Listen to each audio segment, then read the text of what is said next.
Hello students, कैसे हैं आप सब। उम्मीद है आप सब अच्छे होंगे। आईसीटी वर्चुअल क्लासरूम में आप सबका स्वागत है। मैं विकास। बच्चों क्लास 6 का मैथ्स हम करेंगे। चैप्टर है संख्याओं के साथ खेलना। तो बच्चों यहाँ पे देखिए, संख्याओं के साथ खेलना जो चैप्टर है प्लेइंग विद नंबर्स, इसमें काफी सारे कॉन्सेप्ट्स आपके लिए बहुत इंपॉर्टेंट हैं। जो अभी हम कर रहे हैं बच्चों, वो है प्राइम फैक्टराइजेशन। प्राइम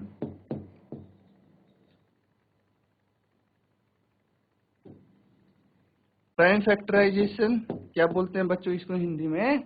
अभाज्य गुणनखंड। और एक तरीका हमने सीखा था बच्चों, ट्री फैक्टर मेथड। ठीक है, फैक्टर जैसे हम क्या करते थे कि एक ट्री टाइप से बना लेते थे और इसकी मदद से हम फैक्टर्स निकालते थे, है ना। कुछ इस तरह से आपके ये फैक्टर्स आ रहे थे। तो ये फैक्टर ट्री मेथड हो गया। अब बच्चों इन्हीं मेथड्स को हमने यूज करके कुछ क्वेश्चंस हम यहाँ पे करेंगे, और जो हमने डिविजिबिलिटी के रूल्स सीखे थे उनकी मदद से भी हम कुछ क्वेश्चंस यहाँ पे करने वाले हैं। तो देखिए बच्चों, यहाँ पे फर्स्ट क्वेश्चन जो था वो हमने यहाँ पे किया है। क्वेश्चन पढ़ेंगे, हर एक क्वेश्चन आप ध्यानपूर्वक पढ़ेंगे और फिर सॉल्व करेंगे। तो फर्स्ट पार्ट इसका क्या है, इसमें आपको देखिए जितने भी पार्ट्स हैं इनमें आपको बताना है कि जो स्टेटमेंट यहाँ पे दी गई है वो ट्रू है या फॉल्स है, मतलब सत्य है या असत्य है, ये आपको बताना है। और ये चीजें आप कर चुके हैं पहले, ऐसा नहीं है कि आप ये अभी सीख रहे हैं। क्योंकि डिविजिबिलिटी रूल तो मेन यहाँ पे यूज हो रहा है, डिविजिबिलिटी रूल। अब बच्चों डिविजिबिलिटी रूल, ठीक है, वो आप यहाँ पे सीख चुके हैं। विभाज्यता की जांच कैसे करते हैं वो सीख चुके हैं। जैसे कि कोई नंबर 3 से भाग होगा या नहीं होगा, बिना एक्चुअली भाग किए हम जान सकते हैं। तो इसी तरह से कोई नंबर 4 से, कोई 5 से, 6 से, 2 से, फिर उसके बाद 8 से, 9 से, 10 से, 11 से, ये सब संख्याओं से कैसे कोई संख्या भाग होगी विदाउट एक्चुअली डिवाइडिंग इट, ये आपको आता है। तो इसकी मदद से आप क्या कर सकते हैं, आंसर बता सकते हैं इनकी। जैसे फर्स्ट पार्ट में है कि a number is divisible by 3, कि पहला भाग देखिए इसका, ये पार्ट, इसमें क्या बोला गया है, इसमें बोला गया है बच्चों कि a number is divisible by 3, मतलब एक संख्या 3 से भाज्य है। एक संख्या 3 से भाज्य है, ये पता है आपको। भाई संख्या नहीं पता क्या है, लेकिन आपको ये पता है कि वो 3 से भाग होती है पूरी पूरी। तो आपको ये बोला गया है कि अगर वो 3 से भाग होती है तो वो 9 से भी भाग होगी। क्या ये सही है? क्या ये स्टेटमेंट ट्रू है या फिर फॉल्स है, ये आपको बताना है बच्चों। इसी तरह से if a number is divisible by 9 it must be divisible bye 3, ये आपसे पूछा गया है। तो आपको बस चेक करके ये बताना है कि इनमें से कौन सा सही है, कौन सा गलत है। जो सही है उसके सामने ट्रू लिखेंगे, जो गलत है उसके सामने फॉल्स लिखेंगे बच्चों। तो जल्दी से इनको सॉल्व कीजिए और आंसर बताएंगे आप।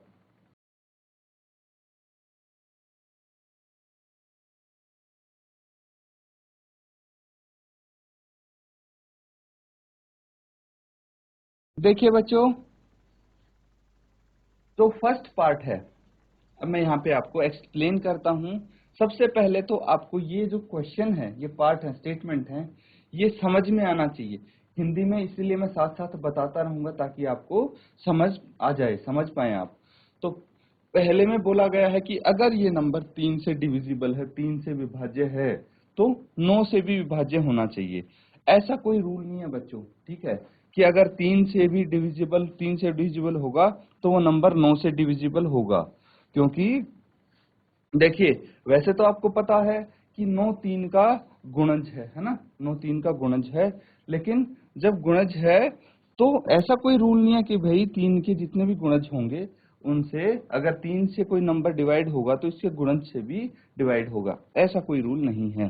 तो इसीलिए देखिए, अगर एक नंबर 6 है, 6 है, हम यहाँ पे 6 लेते हैं, नंबर है 6, क्या ये 9 से डिवाइड हो सकता है? नहीं हो सकता, 9 से पूरा पूरा भाग नहीं हो सकता, लेकिन 3 से तो ये डिवाइड हो सकता है। 3 दूनी 6, 2 आ जाएगा। इसी तरह से बच्चों जरूरी नहीं है कि जो भी 3 के गुणज हो उनसे वो नंबर डिवाइड हो, अगर 3 से डिवाइड हो रहा है तो। ये चीज आप समझ गए? तो इसको लिखेंगे कि ये स्टेटमेंट तो है बच्चों फॉल्स, क्योंकि यहाँ पे इन्होंने बोला है कि it must be divisible bye 9, तो 9 से डिविजिबल क्यों होगा भाई अगर 3 से हो रहा है तो। वहीं पे जो अगला पार्ट है इसमें इसका उल्टा बोल दिया है इन्होंने, स्टेटमेंट रिवर्स दे दी है। क्या? If a number is divisible by 9 it must be divisible bye 3। अगर एक संख्या है x मान लीजिए और ये x डिविजिबल बाय है 9, 9 से विभाज्य है, तो ये x 3 से भी विभाज्य होगा। तो इसके लिए हमें चेक करना पड़ेगा क्या 3 9 का गुणनखंड है? तो बिल्कुल है, 3 तो 9 का गुणनखंड है, क्योंकि 9 होता है 3 इंटू 3, या फिर 3 के टेबल में 9 आता है। तो देखिए इस केस में हम बोल सकते हैं कि अगर कोई संख्या किसी संख्या से डिविजिबल है, जैसे ये संख्या 9 से डिविजिबल है, तो 9 के जो गुणनखंड होंगे उससे भी विभाज्य होगी। ये रूल हमने सीखा था बच्चों पिछले सेशन में, इसलिए ये रूल यहाँ पे अप्लाई कर सकते हैं, यहाँ पे काम आएगा। और इस स्टेटमेंट को आप बोल सकते हैं कि ये स्टेटमेंट सत्य है, ट्रू है, क्योंकि एक संख्या अगर 9 से भाग हो रही है तो उसके गुणनखंडों से भी जरूर डिवाइड होगी वो। ठीक है स्टूडेंट्स? अब इसी तरह से देखिए आगे के क्वेश्चंस आप करेंगे, बिल्कुल बहुत ही बेसिक कॉन्सेप्ट्स आपके यूज हो रहे हैं, और ये क्वेश्चंस आप अगर खुद से कर पाएं तो मतलब इस चैप्टर के काफी सारे कॉन्सेप्ट्स आपको आ गए हैं। इसलिए मैं ये चाहता हूं कि आप कोशिश करें कि खुद से इन क्वेश्चंस को सॉल्व करें और आंसर अपने चैट के माध्यम से भेजें बच्चों। अब आपको पार्ट सी, डी, ई और एफ करने हैं, ठीक है? ये पार्ट्स करने हैं। अभी ये 3 पार्ट्स कीजिए बच्चों इसके, और आंसर बताइए क्या आएंगे।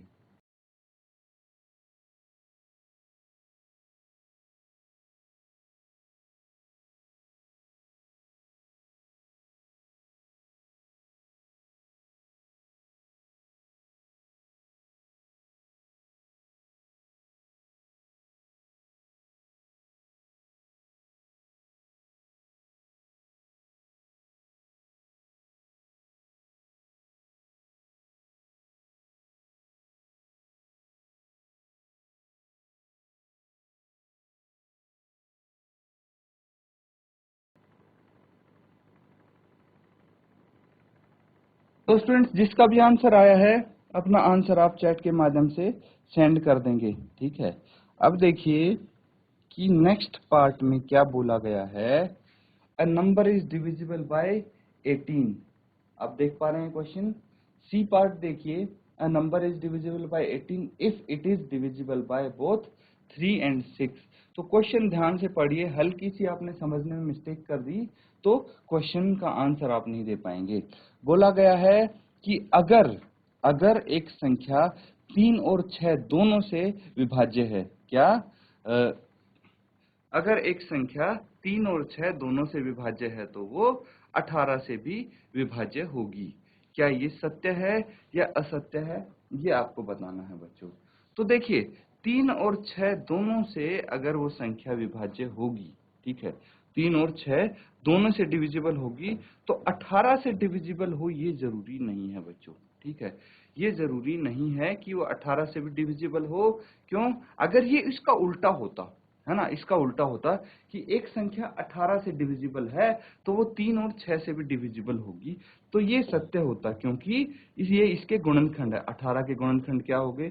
2 से डिवाइड करेंगे तो 9, फिर 3 से करेंगे तो 3, 1, ठीक है?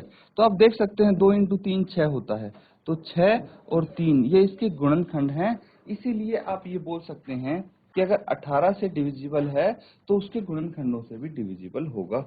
लेकिन बच्चों इसका उल्टा बोला गया है कि अगर वो 3 और 6 से डिविजिबल है तो 18 से भी डिविजिबल होगा। ये कोई रूल नहीं है, इसीलिए इसको आप बोलेंगे ये स्टेटमेंट है फॉल्स।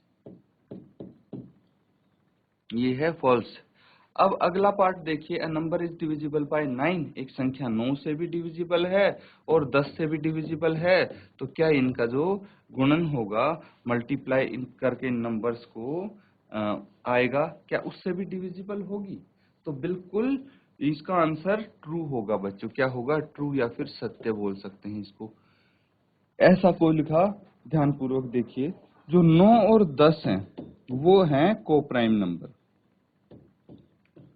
कोप्राइम के नंबर्स के बारे में पढ़ा था हमने, और दो कोप्राइम नंबर्स, ठीक है, एक पेयर है कोप्राइम नंबर्स का, अगर कोई संख्या उन कोप्राइम नंबर से विभाज्य होती है तो उनके गुणन से भी वो विभाज्य होगी। तो 9 और 10 कोप्राइम कैसे हैं? क्योंकि इनका जो कॉमन फैक्टर है CF है वो सिर्फ 1 है, उसके अलावा और कोई नहीं है, इसीलिए इनको हम कोप्राइम बोल सकते हैं। और ये दोनों कोप्राइम नंबर हैं, तो ये आंसर ट्रू हो जाएगा, क्योंकि इनके मल्टीपल से भी, मल्टीप्लाई करके भी उस संख्या से भी ये नंबर डिवाइड होगा। ये चीज आप ध्यान रखें। अगला पार्ट देखेंगे तो कोप्राइम नंबर्स के बेस पे ही आया है ये। इसमें बोला गया है, if two number are coprime at least one of them must be prime. ये चीज आपको यहाँ पे बोली जा रही है कि भाई अगर दो नंबर कोप्राइम है, जैसे 9 और 10 हैं, तो कम से कम इनमें से एक तो प्राइम होना चाहिए। खुद ही देख लीजिए, आपके सामने है एग्जाम्पल। इनमें से क्या कोई प्राइम है? नहीं, नो, कोई भी अभाज्य संख्या नहीं है। अभाज्य संख्या क्या होती है? जो एक से और खुद से ही डिवाइड हो, उसके अलावा किसी भी संख्या से डिविजिबल ना हो, या फिर जिसके सिर्फ दो गुणनखंड हो, एक और वो खुद। लेकिन यहाँ पे आप देखेंगे तो 3 के गुणनखंड देखेंगे, 9 के गुणनखंड तो 1, 3 और 9। 10 के गुणनखंड देखेंगे तो 1, 2, 5 और 10। तो 2 से ज्यादा ही हैं दोनों के, तो ये प्राइम नंबर्स तो नहीं है, फिर भी ये कोप्राइम नंबर्स हैं। तो यहाँ पे क्या बोला गया है? If two numbers are prime at least one of them must be prime. तो ये हो जाता है फॉल्स बच्चों। क्या हो जाता है? फॉल्स। अब आपको बाकी के जो 3 पार्ट्स बचे हैं वो यहाँ पे सॉल्व करने हैं और उनके आंसर बताने हैं। जल्दी से ध्यान से इनको देखिए और फिर आंसर बताएंगे कि ट्रू होंगे या फॉल्स होंगे।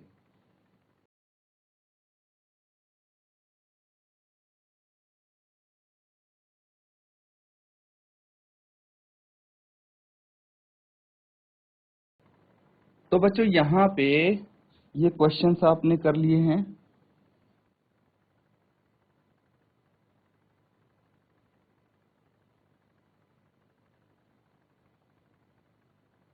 तो देखिए, एक क्वेश्चन है, एफ क्या बोला गया है इसमें? All number which are divisible by 4 must also be divisible by 8। तो ये क्या रूल हुआ कि भाई कोई संख्या 4 से डिविजिबल है तो 8 से भी वो डिविजिबल होनी चाहिए, क्योंकि 8 ना ही तो 4 का गुणनखंड है ना, ये तो गुणज है। तो ऐसा कोई रूल नहीं होगा, इसलिए ये फॉल्स हो जाएगा, है ना। इसके बाद देखेंगे बच्चों, all number which are divisible by 8 must also be divisible by 4। तो यहाँ पे ये चीज सही अप्लाई होती है, क्योंकि जो 4 है वो 8 का गुणनखंड है। आप देख सकते हैं कि 8 के क्या क्या गुणनखंड होंगे भाई? 1, 2, 4 और 8। तो 4 8 का गुणनखंड है, इसीलिए अगर कोई संख्या 8 से डिविजिबल है तो वो 4 से भी डिविजिबल होगी। तो इसको हम ट्रू बोल सकते हैं कि भाई ये बोला गया है ना कि all number which are divisible by 8, कि सभी नंबर जो 8 से भाज्य हैं वो 4 से भी विभाज्य होने चाहिए। If a number exactly divides two number, part H देखेंगे बच्चों। If a number exactly divides two number separately it must exactly divide their sum. तो कोई संख्या है, ठीक है, वो दो नंबर्स को अलग अलग डिवाइड कर रही है, ठीक है, अलग अलग भाग कर रही है, तो उनका जो सम है उसको भी डिवाइड कर पाना चाहिए उसको, है ना, उसको भी वो भाग कर सकेगी। ये यहाँ पे बोला गया है। तो बिल्कुल सही बात है, ये एक रूल है बच्चों। रूल क्या है कि अगर कोई संख्या दो नंबर्स को, दो संख्याओं को अलग अलग भाग कर रही है तो वही संख्या उनके सम को भी पूरा पूरा भाग करेगी। एग्जाम्पल देख सकते हैं, 6 है, ठीक है, 6 को 3 से डिवाइड कर सकते हैं पूरा पूरा, 3 दूनी 6 आ जाएगा। इसी तरह 9 को भी 3 से पूरा पूरा डिवाइड कर सकते हैं, 3 तिया 9 आ जाएगा। अब 6 और 9 का अगर सम करेंगे तो ये आ जाएगा 15। कितना आ जाएगा? 15। तो देख लीजिए 15 को भी 3 पूरा पूरा भाग कर रहा है। यही रूल है बच्चों, यही हमें यहाँ पे अप्लाई करना है। तो इसलिए बोल सकते हैं कि ये है ट्रू। इसको आप बोल देंगे कि दिस इज ट्रू, ये स्टेटमेंट सही है। अब अगला पार्ट देखिए, अगला इसी का उल्टा आपको बोला गया है कि if a number exactly divides the sum of two number, it must exactly divide the two numbers separately। ये रूल नहीं है बच्चों कि अगर दो नंबर्स के सम को वो डिवाइड करती है तो दो नंबर्स को एग्जैक्टली वो डिवाइड नहीं कर सकती।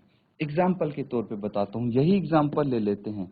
दो नंबर्स का सम 15 है, तो 15 3 से डिविजिबल है। कितना आ गया? 3 पंजे 15, है ना, कैंसिल आउट करके।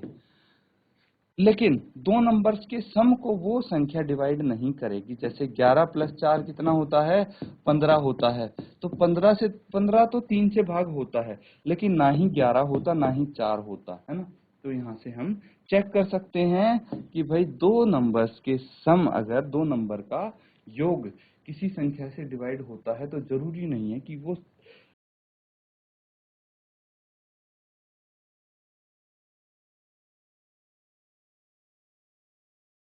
यहाँ पे आपके पार्ट्स कंप्लीट होते हैं।